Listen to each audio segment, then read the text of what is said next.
ආයුබෝවන්. ආදරය ගැන කතා කරන අපේ channel එකත් එක්ක එකතු වෙලා ඉන්න ඔයාලා හැමෝම අදත් ආදරයෙන් පිළිගන්නවා. අද අපි කතා කරන්න යන්නේ ගොඩක් දෙනෙකුගේ ජීවිතේ අමතක කරන්නම බැරි පුදුම සහගතම අත්දැකීමක් ගැන. ඒ තමයි ප්‍රථම ආදරය. ඒ මතකය මතක් වෙද්දි සමහර විට ඔයාගේ මුහුණටත් හිනාවක් එන්නේ නැති. ඒත් අපි හැමෝම අපෙන්ම අහන ප්‍රශ්නයක් තියෙනවා. අපේ පළමු ආදරය සැබෑවටම ආදරයක්ද නැත්නම් මෙය හුන්තෙක්ම තදබල ආකර්ෂණයක් පමණක්ද කියන එක. අද අපි මේ වෙනස හරියටම වෙන් කර හඳුනා ගනිමු.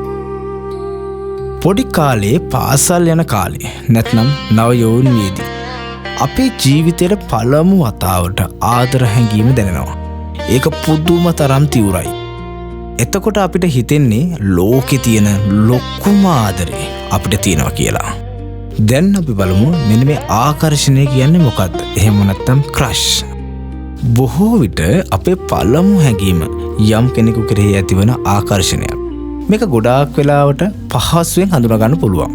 ඒකේ යම් ලක්ෂණ ටිකක් තියෙනවා. පළවෙනි එක තමයි ඉක්මන් බව. ආකර්ෂණය ඇති වෙන්නේ හරියම ඉක්මනින්. එක බැල්මකින් නැත්නම් යම් දෙයක් දැකලා ඒ ආකර්ෂණය ඇති වෙනවා. දෙවෙනි එක තමයි පරමාදර්ශීකරණය. ආකර්ෂණයේදී අපි කරන්නේ අර පුද්ගලයාව පරමාදර්ශීය කිරීමයි. අපි දකින්නේ එයාගේ හොඳ දේ විතරයි. එයාගේ දුර්වලතා අඩුපාඩු අපි දකින්නේ නැහැ. නැත්නම් ඒවා අපිට අදාළ වෙන්නේ නැහැ. අපිට වැදගත් වන්නේ අපි හදාගත්ත එයාගේ රූපය විතරයි. තුන්වෙනි එක බාහිර පෙනුම.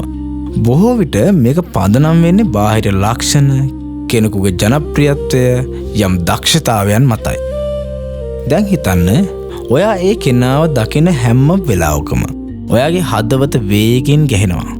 ඔයාට යාව නැති වුණොත් ලෝකෙම නැති වෙයි කියලා හිතනවා. ඒත් මේ හැඟීම ගොඩක් වෙලාවට මතු පිටින් තියෙන්නේ උද්වේගකර හැඟීමක් විතරයි. ඒ උද්වේගකර බව නැති වුනහම හැඟීමත් ටිකෙන් ටික මැකී යනවා. අපි දැන් කතා කරමු සැබෑ ආදරය කියන්නේ මොකක්ද කියලා. සැබෑ ආදරය කියන්නේ හදවතේ වේගය වැඩි කරන දෙයකට වඩා හදවතට සාමය ගෙන දෙන දෙයක්. සැබෑ ආදරය හඳුනාගන්නේ මෙන්න මෙහෙමයි. පළවෙනි තමයි වර්ධනය. සැබෑ ආදරය කිසි විටකත් ඉක්මන් වෙන්නේ නැහැ. එය කාලයත් එක්ක සෙමින් විශ්වාසය මත ගොඩනැගෙන දෙයක්. ඒක හරියට පොළොවට බීජයක් දාලා ඒට වතුර දාලා හෙමින් ගහක් හදනවා වගේ. දෙවෙනි එක තමයි ගැඹුරු සම්බන්ධතාවය. ආදර බැඳීමකදී ඔයා ඒ පුජ්‍යලයාගේ පිටත පෙනුමට වඩා අභ්‍යන්තරය ගැන උනන්දු වෙනවා. එයාගේ සිහින, බය, පසුතැවීම, අතීතය මේ හැම දෙයක්ම ඔයාට වැදගත් වෙනවා. තුන්වෙනි එක තමයි පිළිගැනීම. ආදරයේදී ඔයා ඒ කෙනාව එයාගේ හොඳ නරක අඩුපාඩු සියල්ල එක්කම පිළිගන්නවා. ඒ දුර්වලතාවය වෙනස් කරන්න උත්සාහ කරනවා වෙනුවට ඔයා එයාට සහයෝගය දෙනවා. සැබෑ ආදරය කියන්නේ එයාගේ දත් මැදපු නැති මුහුණ දැකලත් ඔයාට එයා දිහා ආදරයෙන් බලන්න පුළුවන් නම්. ඊළඟ තමයි කැපවීම සහ පරිත්‍යාගය. සැබෑ ආදරයේදී ඔයාගේ සතුටට වඩා වැදගත් වෙන්නේ එයාගේ සතුටයි. ඒ වෙනුවෙන් කැපවීම සහ පරිත්‍යාග කිරීමේ හැකියාව ඔයාට තියෙනවා. මේක තමයි අම්මා කෙනෙක්ගේ ආදරය අපිට කියා දෙන පාඩම. ඊළඟ තමයි විශ්වාසය. ඊර්ෂ්‍යාවට, සැකයට මෙහිදී ඉඩක් නැහැ. ඔයාට එයාගේ ළඟ නොබියව ඔයා වෙන්න පුළුවන්.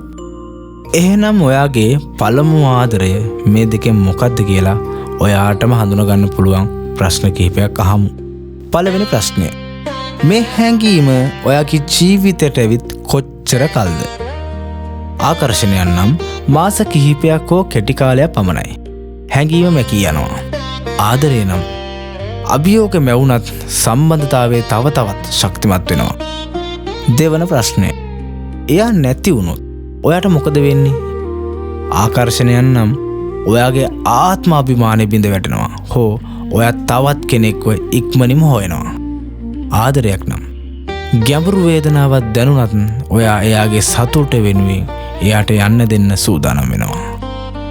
තුන්වෙනි ප්‍රශ්නේ ඔයා එයාගේ අඩුපාඩුවක් දැනගෙන හිටියොත් ආකර්ෂණයකදී නම් ඒ අඩුපාඩුව නිසා ඔයාගේ උනන්දුව අඩු වෙන්න පුළුවන්. ඔයා ආදරය කර පරමාර්ථදර්ශී රූපය කැඩී යනවා. ආදරයක් නම් ඔයා ඒ අඩුපාඩුවට උදව් කරන්න උත්සාහ කරනවා. ඒක ඔයාගේ ආදරය තව තවත් වැඩි කරනවා. ප්‍රථම ආදරය කියන්නේ අපේ ජීවිතේට පළමු වතාවට ආදරයේ රසායනය එන්නත් කරන අවස්ථාව. ඒ නිසාම අපිට ඒක මහා ලොකු දෙයක් වගේ දැනෙනවා. ඉතින් අපගේ නිගමනය මේකයි. ප්‍රථම ආදරය බොහෝ විට ආරම්භ වන්නේ ආකර්ෂණයක් ලෙසයි. ඒකේ තීව්‍රතාවය, උද්වේග කර හැඟීම අපේ ජීවිතයට අත්‍යවශ්‍යයි. ඒත් ඒ ආකර්ෂණය, විශ්වාසය සහ අවබෝධය කියන දියරෙන් පෝෂණය වුවහොත් ඒ සැබෑ ආදරය දක්වා වර්ධනය වෙනවා. සැබෑ ආදරේ අර්ථය.